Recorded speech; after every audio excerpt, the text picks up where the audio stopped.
Today, we are going to tell you about the demise of one of the most notorious pirates in history, Edward Teat, better known as Blackbeard. He was a man who terrorized the seas with his fearsome appearance and ruthless tactics.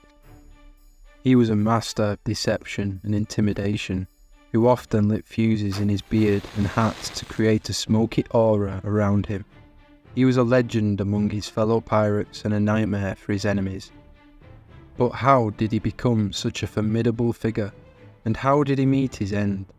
In this video, we will explore the life and death of Blackbeard, based on historical records and eyewitness accounts. This is his final battle with the Royal Navy in North Carolina. You don't want to miss this amazing story of Blackbeard's last stand. He was born Edward Teach Jr. in about 1683, Gloucestershire, England. He was the son of a merchant captain who taught him the skills of sailing and navigation, and grew up near the port city of Bristol. The most feared pirate of his time, a man who commanded respect and terror in equal measure. He had made a fortune plundering ships in the Caribbean and along the American coast, but his days of glory were numbered, as the British authorities had grown tired of his depredations and sent a force to hunt him down. Blackbeard had taken refuge in North Carolina, where he had struck a deal with the corrupt Governor Eden. He had also married a local girl and settled on Ocracoke Island, where he enjoyed the company of his fellow pirates and traders. He had grown complacent, thinking that he was safe from harm. He was wrong. On the morning of November 22, 1718, Blackbeard was awakened by the sound of cannon fire. He looked out of his cabin window and saw two sloops approaching his ship, the Adventure. He recognised them as belonging to the Royal Navy, and he knew they had come for him. He quickly dressed himself, lighting fuses to his hair and hat.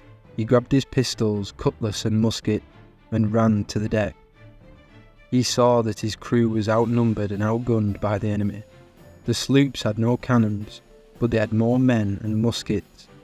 They were led by Lieutenant Robert Maynard, a brave and determined officer who had been sent by Governor Spotswood of Virginia to capture or kill Blackbeard. Maynard had sailed through the night, following a tip from a local informant, and had surprised Blackbeard at anchor. Blackbeard was not one to give up easily. He ordered his men to fire their cannons at the sloop, hoping to sink them before they could board. But the sloops were nimble and manoeuvred around the cannonballs. They closed in on the Adventure, exchanging musket fire with the pirate. Blackbeard saw one of the sloops, the Ranger, had been disabled by a lucky shot from his ship. He decided to focus his attention on the other sloop, the Jane, which was Maynard's flagship.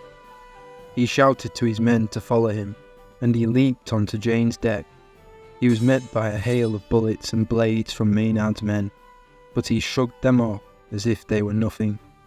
He fought with furiosity that matched his reputation, shooting and slashing at anyone who came near him. He looked for Maynard, hoping to end the battle with a single stroke. He found him at the stern of the sloop, surrounded by his loyal sailors. Maynard was armed with a sword and a pistol, and he faced Blackbeard with courage. The two men exchanged words of defiance, then fired their pistols at each other. Both missed. They drew their swords and clashed in a deadly duel. The fight was fierce and bloody. Blackbeard wounded Maynard several times, but Maynard refused to fall. He parried Blackbeard's blows with skill and strength. He managed to cut Blackbeard's face, drawing blood from his cheek. Blackbeard roared in pain and anger, and swung his cutlass with renewed force. But Maynard was ready for him. He stepped back and dodged Blackbeard's strike, then thrust his sword into Blackbeard's chest. Blackbeard gasped and staggered back. Clutching his wound, he looked at Maynard with disbelief and rage. "Damn you," he spat. Maynard did not reply. He pulled out his sword and stabbed Blackbeard again, this time in the throat.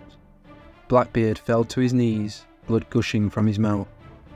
He tried to speak, but only gurgled sounds came out. He looked around him and saw his men were either dead or captured. The battle was over. He had lost. He felt his life slipping away from him.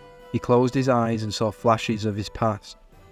His childhood in England, his adventures at sea, his victories and defeats, his loves and hates, his children and wife. He opened his eyes one last time and saw Maynard standing over him. "May God have mercy on your soul," Maynard said. Blackbeard died as he had lived, a pirate king. Maynard cut off Blackbeard's head and hung it from the bow of Jane as a trophy.